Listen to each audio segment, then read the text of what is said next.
Why are white evangelicals so resistant to learning Black history? I grew up Southern Baptist in a sundown town. The amount of Black history that I learned growing up in school is ridiculous. I knew who Martin Luther King Jr. was. I didn't really have a good concept of who Malcolm X was.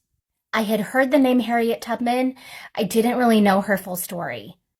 I knew the Rosa Parks story of the bus, but I didn't know anything else about her. And that's about it. I realized that most of the things that I currently know about Black history, I'm learning from TikToks and the links you guys are gracious enough to provide for me so that I could go learn further after watching your TikTok. So thank you. You're making a difference. But this is also ridiculous because I'm an educated woman. I've got a bachelor's degree. I've got work started toward a master's degree.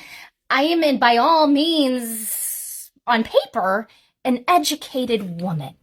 But these vital pieces of our history, these vital pieces of the religion I was raised in, completely erased.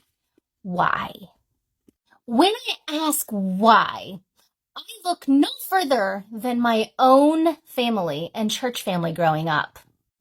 Now, I'm not saying that I know this woman, but if I knew this woman, I'd have some stories to tell about this wife, mother, and grandmother.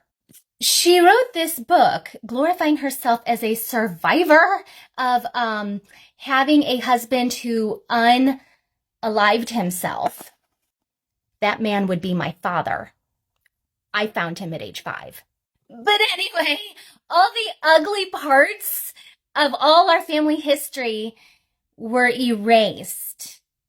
And this book was crafted to make her look like the godliest, most righteous Christian woman. Rewrite history much? Anyway, as she was putting the finishing touches on that book, me and my children were fleeing domestic violence. We were fleeing a violent man who wanted to kick us, and we fled to her house. Her response was like, he's the father of your children, you have to work it out. And then she kicked us out to the streets, completely homeless.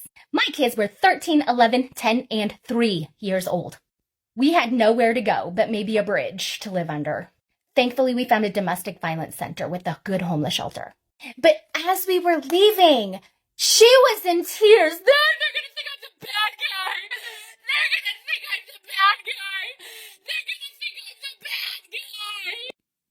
She wasn't crying because she didn't know what her grandkids were going to eat or where they were going to sleep. She was crying because she didn't want people to think she was the bad guy. And this is why they erased Black history too.